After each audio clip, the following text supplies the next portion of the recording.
Bonjour et bienvenue dans Tire-toi une bûche 3, où on est en direct de Miami, comme ça ne se voit pas puisqu'il y a la mer derrière, donc la mer c'est un petit peu anonyme, on pourrait être partout.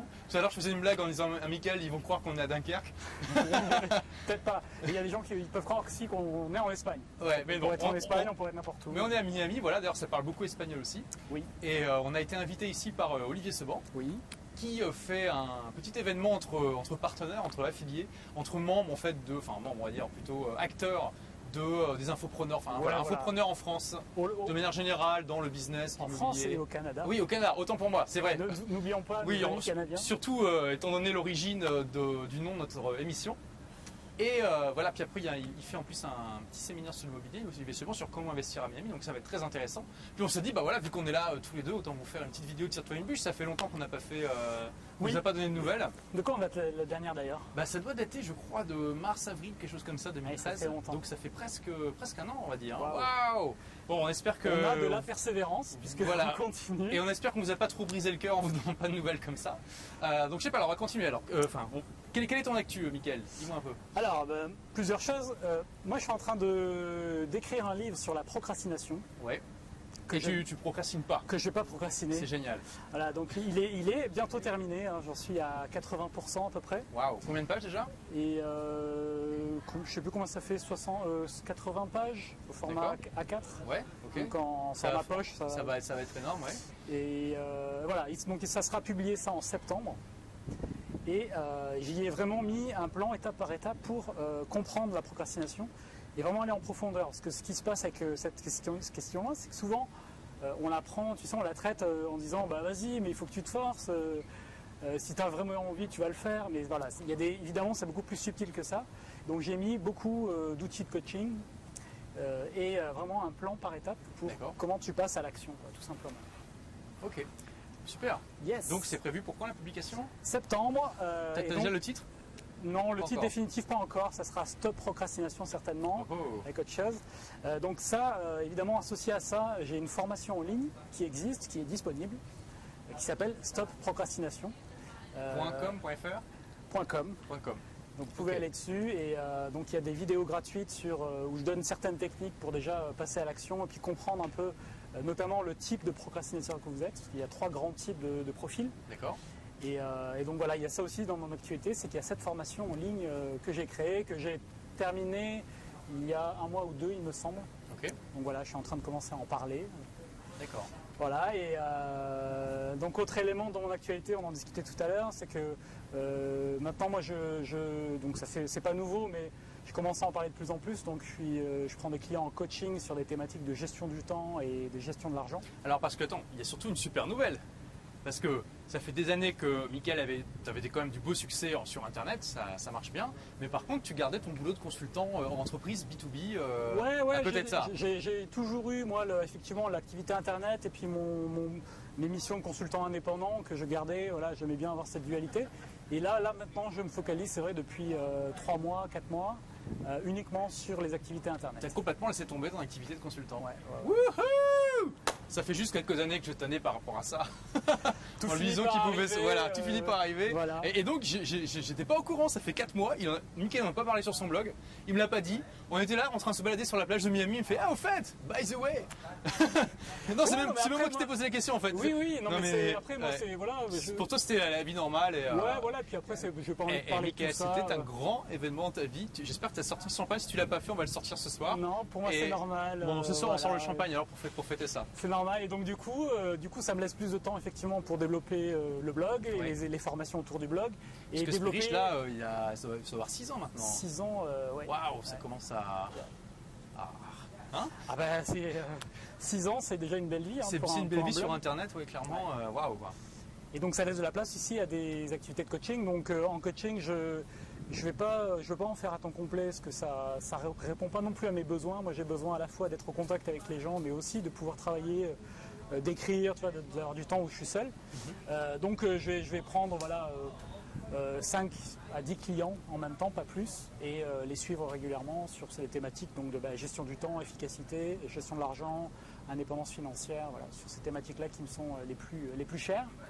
Éventuellement sur d'autres thématiques, mais voilà, ça c'est mon cœur d'activité. Voilà, donc je réfléchis si j'ai d'autres choses dans mon actualité, mais c'est déjà pas mal. C'est déjà pas mal. Ouais. Donc en plus avec un nouveau livre qui arrive, puisque tu avais déjà, on va dire, coécrit un livre, puisque tu avais adapté le livre de Rami Sethi.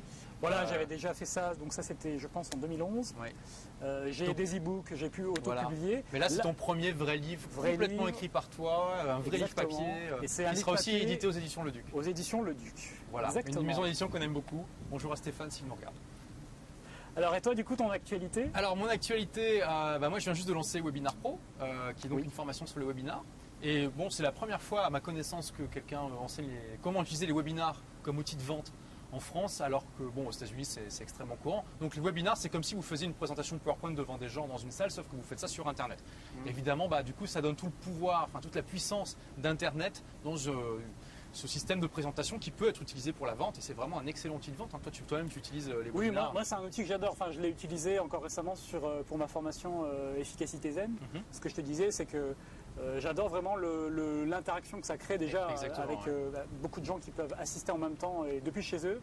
Et voilà, c'est un formidable moyen pour moi de parler de tes produits, aussi de diffuser du contenu de qualité. D'être directement en contact avec les prospects, les clients, d'avoir leurs objections, leurs questions en temps réel. Ça, je veux dire, ça n'a pas de prix. Ça nous donne une connexion avec le marché, avec ce que vraiment les gens attendent de nous, qui est incomparable. Les lancements orchestrés permettent ça aussi, mais ce qui est bien avec les webinars, c'est que ça demande beaucoup moins de préparation. Moins de travail, pour moi, c'est vraiment l'outil de vente 24/20 idéal. Et puis même en tant qu'outil, même dans un programme de formation, pour aussi régulièrement suivre les personnes qui suivent le programme, c'est organiser un webinar. Ouais. Et dans Blogueur Pro, par exemple, je fais une séance de coaching commun tous les mois avec des webinars. Génial. C'est génial. On peut donner la parole aux gens s'ils le veulent. Exactement. C'est excellent. Ouais. Vraiment super outil. Donc je suis content. Là, j'ai déjà mes premiers élèves qui ont eu des résultats. J'ai Maxence qui a eu. Voilà, j'ai toutes les gammes en fait. Maxence qui a fait de petits webinaires, mais déjà pas mal. Il a déjà remboursé le prix de son inscription. Il a dû faire 1500 ou 2000 euros avec ses premiers webinaires. Donc c'est déjà pas mal. On a Nicolas qui a même pas acheté la formation, qui juste en regardant les vidéos gratuites, c'est un coach sportif. Il a vendu pour 6500 euros de coaching avec son premier webinar. Pas mal. Et après, il a vendu l'enregistrement du webinar. En suivant une astuce que j'ai donnée dans une de mes vidéos, il a encore fait 500 euros de chiffre d'affaires en vendant le webinar de vente. C'est quand même extraordinaire. Et on a Laurent qui a dû faire, je sais plus, 20 000 ou 30 000 euros avec son webinar pendant son lancement sur la photo. Donc j'ai déjà des réussites alors que ça fait 2 mois que j'ai lancé, donc je suis très content. Ça me fait vraiment plaisir. Ouais. Et voilà. Sinon, donc mon livre, par contre, ça c'est toujours en gestation. Là, j'ai fait 130 pages à peu près. Je pense que j'en suis aux 2/3. Donc mon livre sur l'éducation entrepreneuriale. Quand je vais dans des événements, dans des salons comme au Web2 Connect, ou quand je vais dans des formations, la première chose que les gens me demandent en général, c'est alors t'en es où ton bouquin? Et ça, c'est une bonne question parce que je pense, on peut dire que je l'ai un petit peu procrastiné. Je vais calculer que j'avais travaillé à peu près 2 heures par jour dessus. Mais là, depuis Webinar Pro, je me suis vraiment focalisé sur Webinar Pro. C'est une gestation qui est lente. Et par contre, ça mature beaucoup dans ma tête parce que c'est vraiment un livre très ambitieux qui va parler d'éducation, entrepreneuriat, de choses qui touchent vraiment beaucoup de choses qui sont peut-être un petit peu tabous chez nous, en tout cas qui ont vraiment besoin de changer. Donc là, en tout cas, j'ai prévu de partir 2 mois aux Philippines en février-mars. Et dans ces 2 mois, il y a 1 mois, je serai dans une île, je ne bougerai pas. Et j'ai prévu tous les jours d'écrire 3-4 heures pour finir mon livre. Donc tu veux le finir en mars? Ça sera fini. Alors, je veux dire, oui, parce que on m'a demandé. Alors, mais il est prévu pour quand? J'ai dit, il est prévu pour mai 2013. Quand j'ai signé le contrat avec l'éditeur, donc l'édition Le Duc, la date de livraison c'était mai 2013. Donc voilà. En tout cas, le premier livre, c'est pas quelque chose de facile. Je pourrais en parler quand j'aurai terminé. Surtout voilà. C'est déjà très ambitieux pour un premier livre, même si j'avais comme toi écrit des e-books, etc. Avant. Mais voilà, j'ai bon espoir aux Philippines. Je me suis organisé un environnement où je serai tranquillement dans une île tranquille. Ça règle toutes les conditions. Dans un environnement beau qui va inspirer ma créativité, j'espère, où je vais être bien et qui va me permettre de terminer tranquillement. Il faut que je réécrive un petit peu la première partie parce que j'ai changé un peu l'angle et que je termine la dernière. Et ça devrait en un mois, je devrais être capable de le terminer. Après, on verra ce que l'éditeur dira et les premiers lecteurs. Pour faire les corrections, mais je pense que j'aurai déjà une bonne première version du livre. Super, bon. Donc avec un peu d'espoir, il sera peut-être publié en même temps que le tien. Écoute, à la rentrée, ça va être une grosse rentrée. Ça sera une grosse rentrée, ça va être énorme. Donc voilà, on verra. Ok. Voilà pour l'actu, je pense que à part ça, on est à Miami, on en profite. On travaille, on en profite en même temps, donc c'est la beauté de notre métier. Voilà, ça fait partie effectivement des avantages, c'est qu'on peut se retrouver un peu n'importe où dans le monde finalement. Et puis parler, travailler. Alors c'est vrai que Ce matin, on a fait une session dans le jacuzzi qui est juste là-bas. Et c'était vraiment. À la fin, on s'est détendu, mais on a échangé, on a parlé, on a échangé. on a appris des choses. On a appris des tas de choses très intéressantes. Je veux dire, voilà, c'est ça qui est génial. On se donne vraiment. On peut. Ce que je dis toujours, on peut mêler plaisir et travail. Ce qu'il faut, c'est travailler sérieusement sans trop se prendre au sérieux. Donc voilà, séance jacuzzi. J'en ai tiré quelques idées, j'ai déjà noté sur mon ordinateur. Et je suis sûr que l'une d'entre elles peut faire une différence significative dans mon business. Donc génial quoi. Super. Bah oui.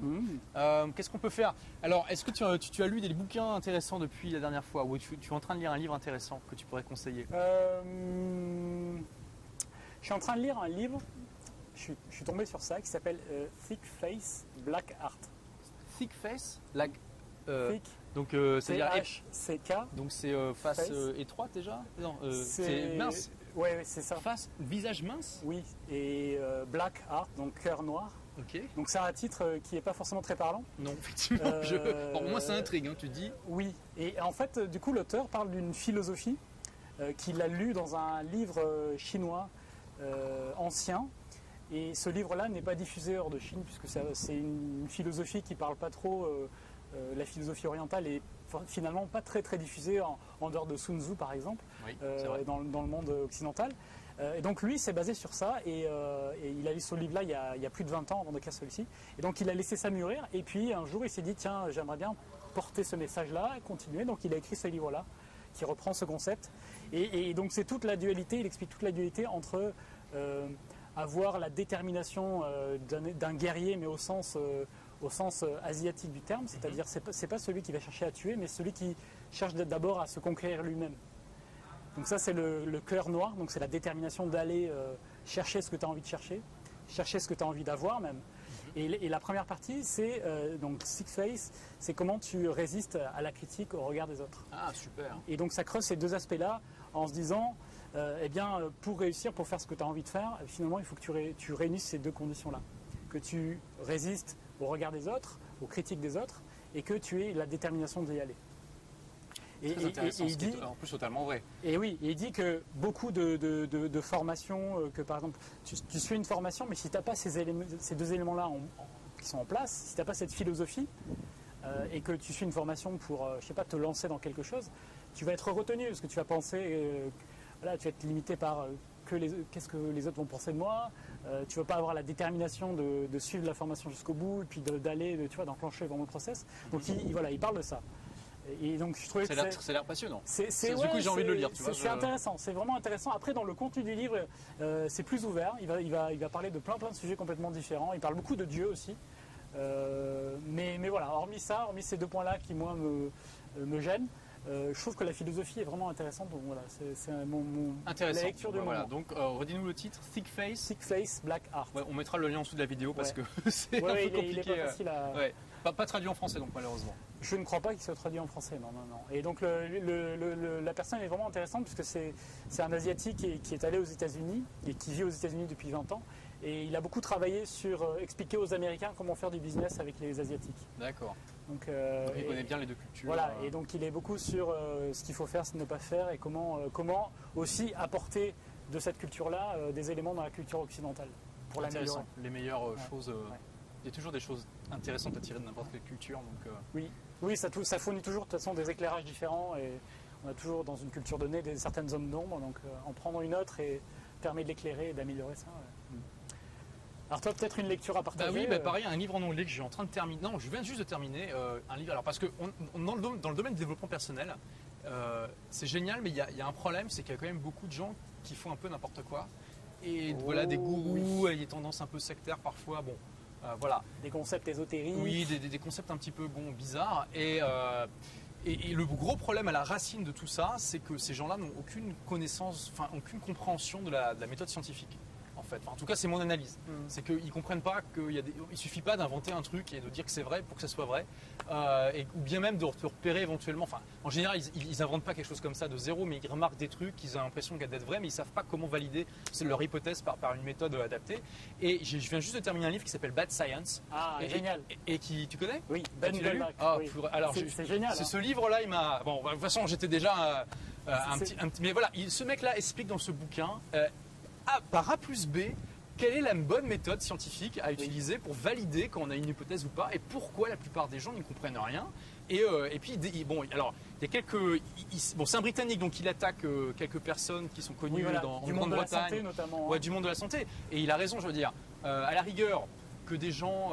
Enfin, voilà, on sait que l'effet placebo existe, donc à la limite qu'il y ait des gens qui croient en des trucs, du moment que s'active l'effet placebo et qu'ils fassent quelque chose avec plus de chances de réussir que si vous n'avez pas, pourquoi pas. Par exemple, s'ils achètent une amulette en croyant que j'en sais rien, moi, ils vont avoir plus de confiance en eux. Il y a l'effet placebo qui joue, alors pourquoi pas. Mais il y a une ligne rouge à ne pas franchir, je pense, et c'est justement, et dans le secteur de la santé, c'est souvent franchi par ces gens-là, c'est quand on met en danger la vie des autres en leur faisant croire que c'est le seul truc dont ils ont besoin et qu'il faut qu'ils arrêtent les traitements classiques qui, eux, sont prouvés comme étant comme fonctionnant. Enfin, même avant de parler de mise en danger, tu as aussi le fait de promettre des choses qui n'arriveront pas aussi. Bon voilà, bah alors après c'est toujours le problème. Mais à la rigueur, bon, quelqu'un qui dit voilà, ton amulette, achète-moi mon amulette et je vais t'aider, ça va t'aider à guérir de ta maladie, mais par contre n'arrête pas tes traitements traditionnels parce que ça marche en combinaison. Bon là déjà pour moi c'est déjà un petit peu, on n'est pas dans la vérité, mais on est dans quelque chose qui peut aider.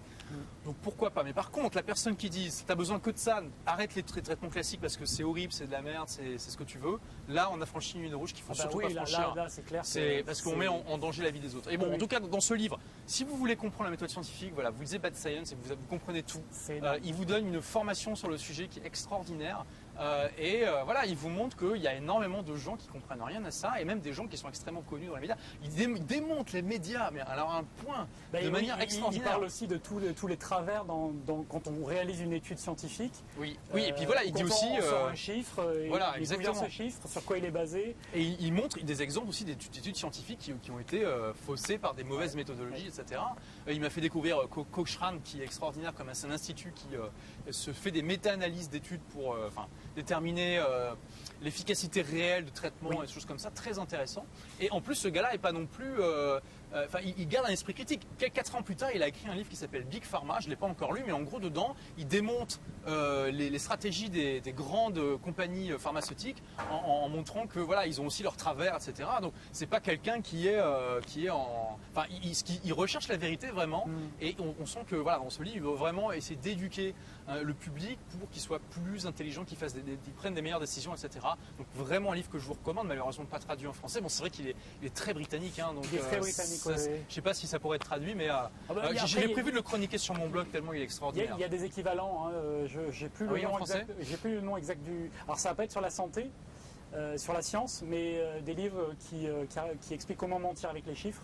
Il y en a plein en français. Oui, alors ça... c'est un peu des équivalents, c'est-à-dire comment on prend des chiffres et on leur fait dire n'importe quoi en fait. Et c'est beaucoup plus facile que ce qu'on pourrait croire. Dans la santé, et c'est très très très courant. Ouais, c'est très courant. Et qui a vraiment des connaissances de base en statistique? Très peu de gens. Et voilà, je veux dire, il pose une question dans le livre. Il dit allez chercher autour de vous qui connaît la différence entre la moyenne et la médiane. Et il dit bon bah. Oui, déjà ça limite. Vous pouvez revenir. Il dit bon courage. et c'est vrai, bon voilà, c'est pas facile. Et je sais plus qui disait, c'était pas Mark Twain qui disait que dans le XXe siècle, ça allait être une compétence très importante à acquérir, de savoir les statistiques. Je sais plus si c'était un grand auteur qui a dit ça un jour. Et voilà, c'est bon. Lui il dit qu'il n'est pas d'accord dans le bouquin et qu'il vaut mieux juste dire il y a un chiffre, il y a une manière de présenter les chiffres que les gens comprennent, qui est une personne sur 2000, une personne sur 3000. Voilà. Il faut plutôt donner ça plutôt que des statistiques compliquées parce que c'est ce qui parle directement à notre cerveau. Il est plus câblé comme ça. Donc voilà, en tout cas un livre que je vous recommande, excellent bouquin. Voilà, bon, on va la faire courte parce que le soleil se couche et je pense que là, ça commence déjà à être un petit peu sombre. Oui. Donc voilà, c'était Tire-toi une bûche 3. Voilà. Non, c'était tout. Je pense que c'est bien qu'on s'arrête là. On est content aussi d'avoir partagé ça avec vous. Évidemment, on vous retrouvera pour un futur épisode. Alors, on ne sait pas quand. Une bûche 4, on ne sait pas quand, on ne sait pas où. Voilà, c'est ça qui est beau. C'est un peu ça aussi le suspense et puis j'allais dire ce qui donne un goût intéressant à cette série. Un goût d'aventure. Un goût d'aventure et l'inattendu. Donc vous ne saurez pas quand ça arrive, mais ça arrivera un jour. Ça arrivera un jour. Donc merci d'avoir été là. Merci, à très bientôt. À très bientôt.